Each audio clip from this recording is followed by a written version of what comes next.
Har bir homilador ayol bilishi kerak bo'lgan 3 ta asosiy tavsiya.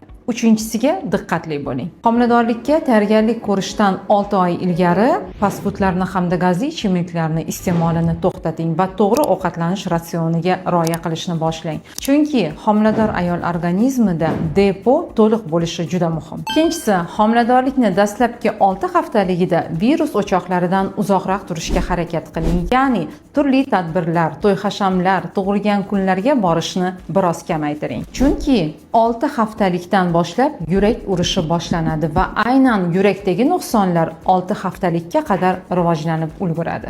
Uchinchi eng ahamiyat berishingiz kerak bo'lgan asosiy tavsiyamiz bu kalsiy preparatini homiladorligingizni har qaysi trimestrida iste'molini to'xtatmang. Kalsiy hech qanaqasiga bachadon bo'yniga ta'sir qilmaydi, uni qotirib qo'ymaydi va tug'ruq jarayonini qiyinlashtirmaydi.